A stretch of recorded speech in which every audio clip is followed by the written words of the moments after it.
Temperatures cooled off for millions on Friday after several days of blistering heat.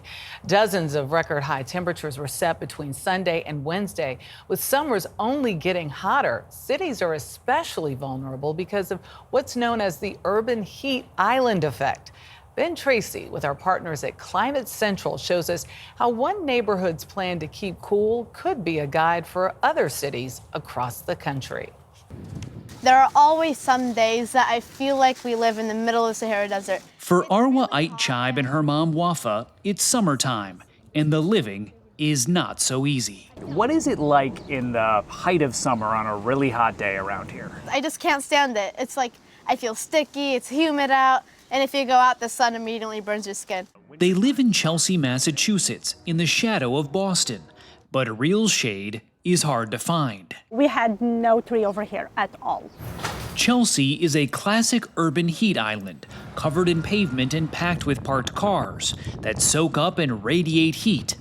Climate Central research shows peak temperatures in these areas can be 15 to 20 degrees hotter than those with more trees and water. We're basically an island of hot stuff. Bianca Bowman works with Green Roots, a local group trying to cool down some of the city's hottest spots.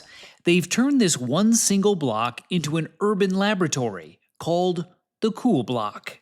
So we looked at those spots and said, okay, where can we throw as many solutions as possible to cool those areas down? 1, 2, 3. They've planted more than 100 trees, resurfaced streets in lighter colors to reflect heat. This looks great, but this isn't just about looks. And rooftops are getting a bright white makeover. So when you paint a rooftop white, it's actually reflecting heat instead of absorbing heat. Fixes like these could save lives as climate change fuels longer and more intense heat waves.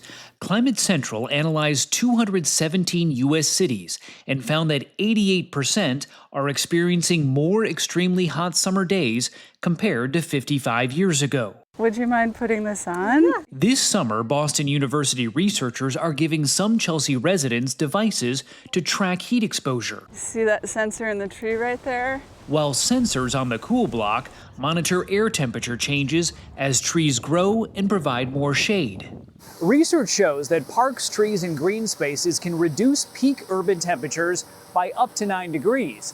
Of course, finding space in big crowded cities is not always easy. So the folks that design them have to make the most of what they've got.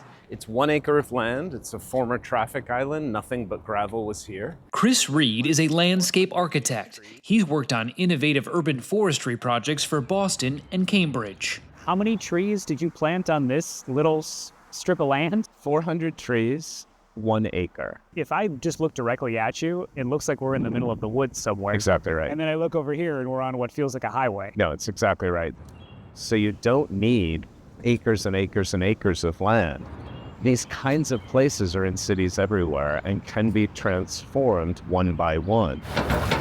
In Chelsea, a park will soon replace pavement right behind the Aitchaib family's home. Does it feel like your neighborhood is getting better? For sure. I can agree on that one.